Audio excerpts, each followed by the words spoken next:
The Americans started the electric car war with the first shot named Tesla.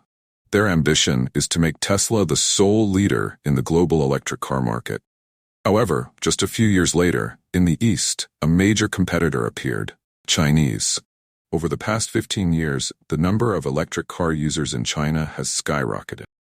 This growth rate has made Europe envious, and from this huge customer base, new giants in the electric car industry have emerged, such as NIO and BYD. China understands that they are the latecomers to the market and have sought a strength that Americans cannot have in this game, which is cost. This is a problem that Americans cannot solve, even though they are the pioneers. Due to the cost issue, a new trade war between these two superpowers could be on the horizon in 2024. In 2023, Ford cut back on the production of the F-150 Lightning, the electric version of their legendary pickup truck. The reason Ford gave was that customer demand for electric vehicles had dropped. But is the story of declining demand for electric vehicles a global one? Unfortunately, no. According to a report by EVmarket, global electric vehicle sales in the first quarter of this year increased by 18% compared to the same period last year. Thus, the business loss in Ford's electric vehicle segment is just an industry exception. Sales of the Lightning model have dropped. One reason the F-150 Lightning isn't selling well, similar to many other electric vehicles in the US, is because it's more expensive than the gasoline-powered version. Before talking about distant stories, let's talk about the price issue. The average price of a new electric car in the US is about $55,000, while a comparable internal combustion engine car costs about $45,000. This makes electric cars a tough sell for most American consumers, despite the fact that using electric vehicles is a very good solution for the Earth's climate. Why are electric cars in the US so expensive?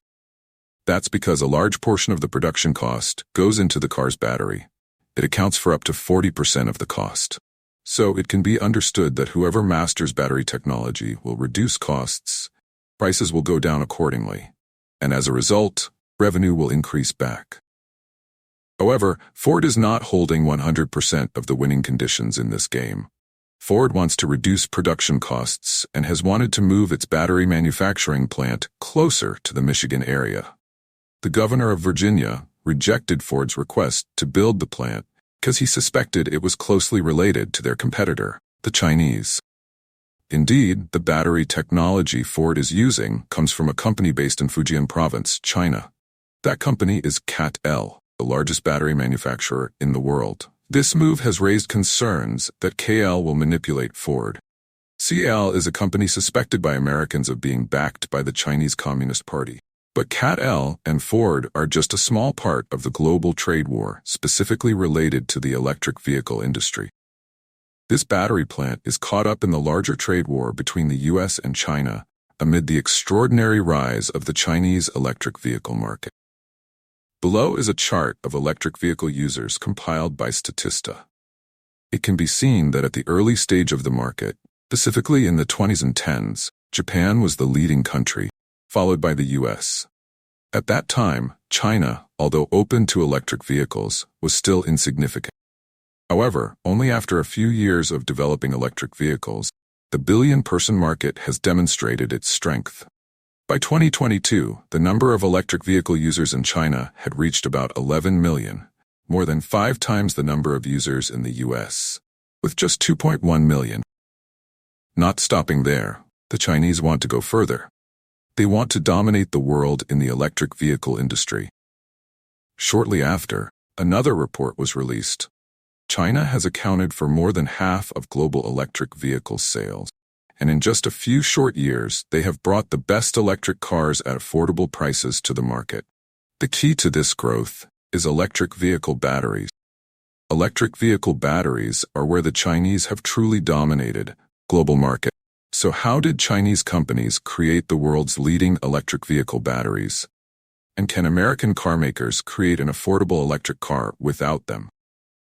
The main reason Chinese companies could develop electric vehicle batteries is thanks to substantial government support. Or more precisely, the development of electric vehicle batteries has been part of the country's development plan. About 20 years ago, China was one of the world's largest oil importers, recognizing the risk of foreign dependence. Therefore, electrifying their car fleet would help the country become more energy independent. Not to mention the increasing air pollution in Chinese cities, partly due to car emissions. What electric cars offer them is something the head of the Ministry of Science and Technology firmly believes in, and China will never be able to compete with internal combustion engine technology. Therefore, they would devote all their efforts to electric vehicles. That was the real policy package supporting China's so-called new energy vehicle strategy. Automakers could receive subsidies whenever they sold cars. We are also talking about them being provided with cheap land leases by the government, receiving low-interest loans from state banks. According to one estimate, from 2009 to 2022, the Chinese government spent $29 billion in the form of subsidies, research spending, and tax breaks for the electric vehicle industry. And starting around 2009, local governments also created an immediate market for Chinese companies by contracting with them to electrify their bus and taxi fleet. The 16,000 bus fleet of Shenzhen City was electrified by BYD before becoming the world's largest electric car company.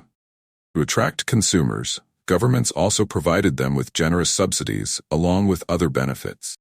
Thanks to government intervention, electric car companies had their first orders. When foreign automakers like General Motors and Tesla wanted to sell their electric cars in China, the government stipulated that their cars had to use Chinese-made batteries to qualify for consumer grants.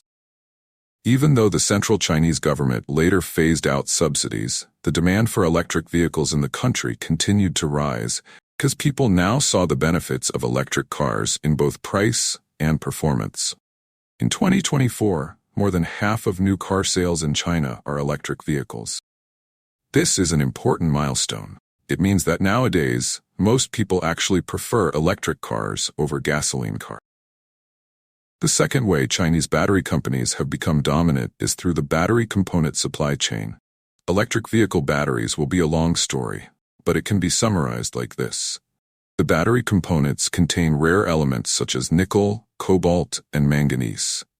And so the Chinese began to think of a plan to collect these resources worldwide. Not stopping there, China also wants to capture the post-mining processing phase. As a result, Chinese companies control a significant portion of the world's battery minerals supply. But where China truly controls the supply chain is the post-mining steps. Regardless of who mines the minerals, China refines most of them.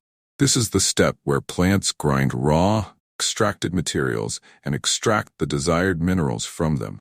Quite polluting. That's why you don't see much refining happening in developed countries.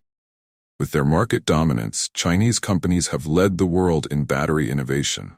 In the past 2 years, Chinese companies have figured out how to avoid using the two most expensive battery minerals, nickel and cobalt. They did this by innovating battery technology called lithium iron phosphate, LFP.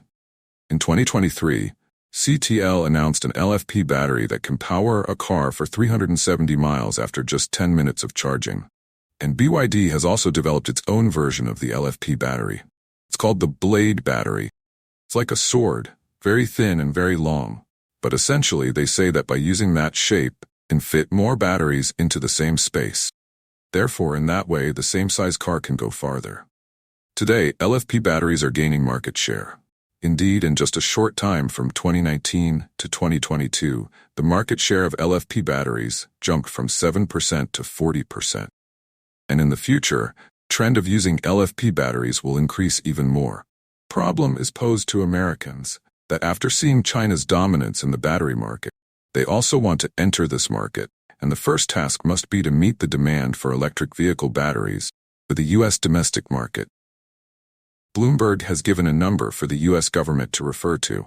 $82 billion by 2030 is the fastest deadline for the U.S. to regain control of this game.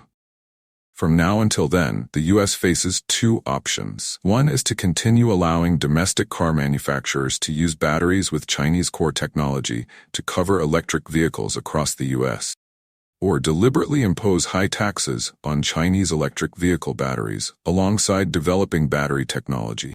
One is to open trade. and the other is to use trade barriers. To know which solution the U.S. wants, perhaps the market share of electric vehicles will be the deciding factor.